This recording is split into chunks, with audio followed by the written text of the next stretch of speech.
So yeah, this is just a picture of the parts. I'm gonna go ahead and get started. This is why I'm gonna replace it. The previous owner seemed to have used duct tape as the solution. I guess they must have cut it off. I did clean the filter, but I didn't really like the setup, so I just went and got a new one.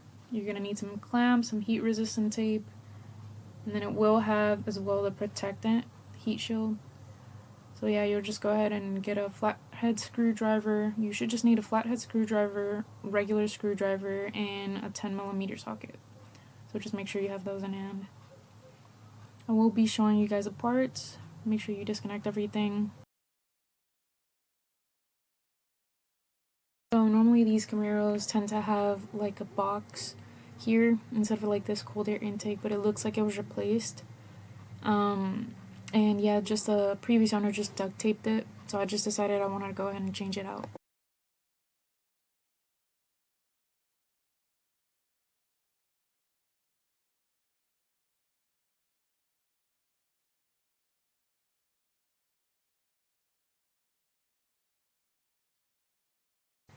And these are the clamps that you're gonna get.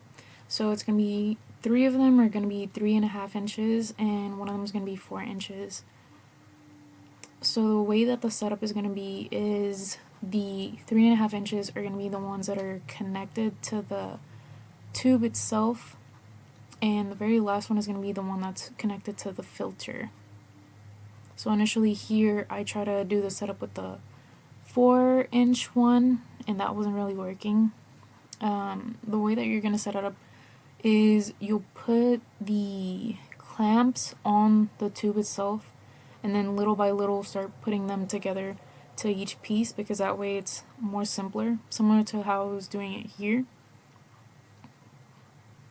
And just know for the other ones, all you'll really need, depending on how your setup is, should just be a flathead screwdriver, and if anything, to remove some sensors, a 10mm bolt.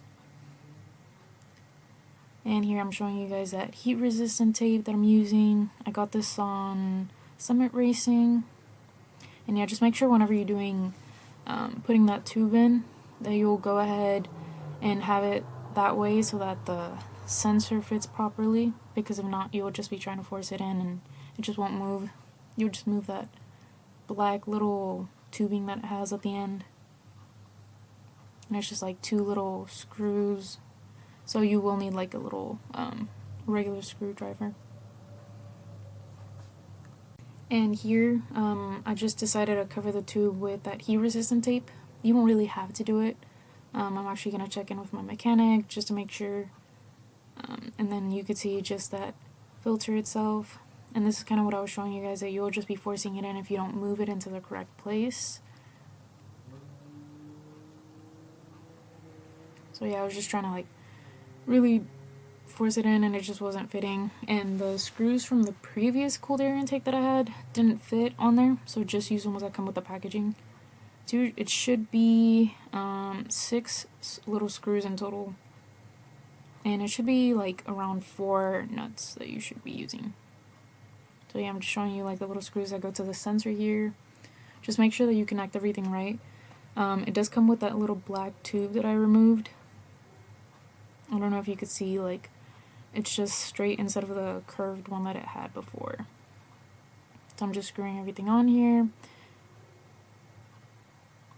And I do recommend preferably that you remove, or actually, sorry, that you just put in the air filter before you do put the sensor in, because it is more difficult with the 3.5 size.